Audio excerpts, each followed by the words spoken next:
In this video, we're going to talk about using properties of logarithms in examples. And specifically, I've picked examples that are kind of similar to the homework problems. In the first one, it says, write the expression as a logarithm of a single expression, then simplify. So notice here, we see the word log written 3 different times. I'd like to sort of combine all of these logarithms together into one logarithm. Okay, we'll do that by using the properties of logarithms, combine it together until we have just one logarithm, a logarithm of a single expression. Okay, so let's begin first of all by noticing that we have log base 3 of 10 plus log base 3 of 7.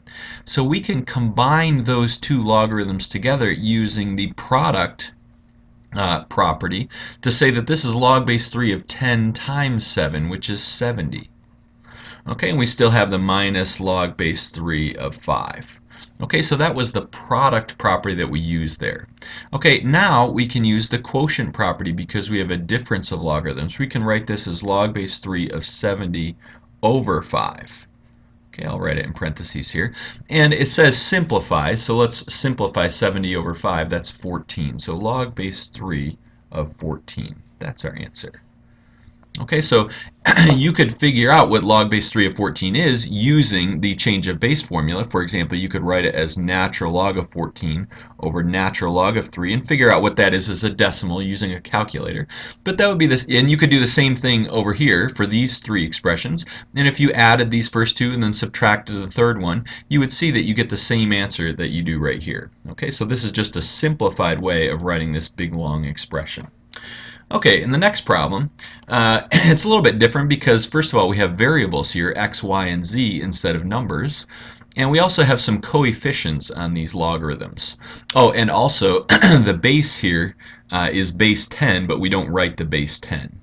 Okay, so how can we simplify this? Well, we're not only going to use the product and quotient properties, we're also going to use the power property. Because notice, first of all, that 7 log x is the same thing as log of x to the 7th power. Okay, that's the power property. Okay, and then we can write plus log of y to the 3rd power. Okay, I'm using the power property to bring the 3 up there. And finally, we have minus log of z to the 1/2 power. Oh, and by the way, z to the 1/2 power, that's the same thing as the square root of z. So let's actually rewrite that down here as the square root of z. Okay, because z to the 1/2 is the same as the square root of z. Okay, now log of x to the 7th plus log of y cubed is the same thing as log of x to the 7th times y cubed. Okay, that is the product property of logarithms. Okay, and again, we have a difference, so we can write this whole expression here as log of x to the 7th times y cubed over the square root of z. And you could either write it as the square root of z or z to the 1/2 power. Okay, so this is a logarithm of a single expression here. We don't have the word log written multiple times. Okay, so this is now another question we could ask though is suppose you start out with something like this, could you reverse this process and get back to here? Okay, there's a couple problems in the homework where you have to do exactly that. So that will be what the next 2 problems here are about. So it says write the expression as a sum and or difference of logarithms with all variables to the 1st degree. Okay, so notice we have 8m over 5n. We have log base 7 of 8m over 5n. We can rewrite this as log base 7 of 8m minus log base 7 of 5n. Okay, and that is the quotient property of logarithms that we use there. Okay, now we can expand this 8m. We can rewrite it as log base 7 of 8 plus log base 7 of m. Okay, because that's the product property. And now here we can write this as minus log base 7 of 5 plus log base 7 of n, but you have to be a little careful that you're subtracting this whole thing. So really what it's going to end up being is minus log base 7 of 5 and then minus log base 7 of n, not plus. So that would be an easy place to make a mistake on the homework, would be to get the sign of this last term Incorrect. That should be a minus there. Okay, so this is the answer. Okay, so notice we've done just the reverse of what we did in the previous problems. We sort of broke this up into sums and differences of logarithms. And notice I don't have a power on the m here. It's not like m squared or 8 cubed. It says we want all the variables to the first degree. Okay, and by the way, that's a 7, not an m. Okay, and the very last problem says write the expression as a sum and or difference of logarithms with all variables to the first degree. So this is very similar to the previous one, but notice we have that square root there. Let's rewrite this expression.